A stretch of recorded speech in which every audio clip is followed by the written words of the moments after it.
Atam, anam və qızım üçün darıxmışdım. Ona görə də gedirəm rayona. Qızlar, gəlmişdim kəndə. İnanın ki, mənim üçün bu anları əvəzləyəcək heç bir an ola bilməz. Bu videoları çəkməklə, bu anları yaşamaqla gələcək üçün xoş günləri depolayıram sanki. O qədər doya-doya yaşayıram ki, bu anları ki, bilirəm ki, elə bir vaxt gələcək ki, bu anları da axtaracam. Necə ki, indi uşaqlığımı axtarıram. Adi burada qab yuyanda, həyətdə qab yumağı sevirəm.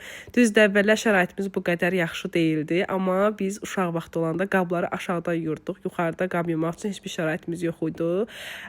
İndi burada qabları yuyanda o günlərimi xatırlayıram. Bəlkə də çox çətin anlar olub, amma adama xoş xatirə kimi gəlir.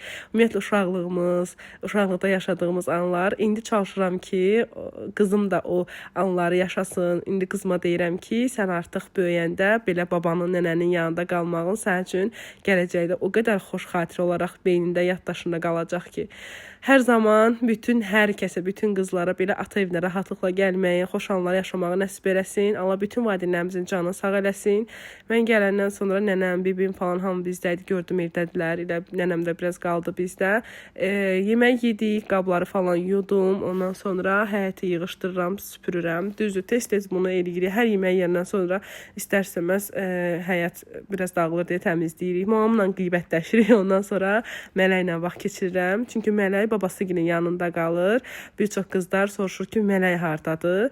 Rayondadır, havalar istidir deyə və məktəb yoxdur deyə babası ilə birlikdə olur bütün gün. Başlayandan atama deyirdim ki, mənim üçün kakruz ək. Çünki qızlar nə qədər mağazadan alsaq, hardansa alsaq, bu kakruzun dadı heç bir kakruz əvəz eləyə bilməz. O qədər dadlı olur, o qədər gözəl. Əsl kakruz, biz kakruz deyirik, qarğıdalı belə deyək.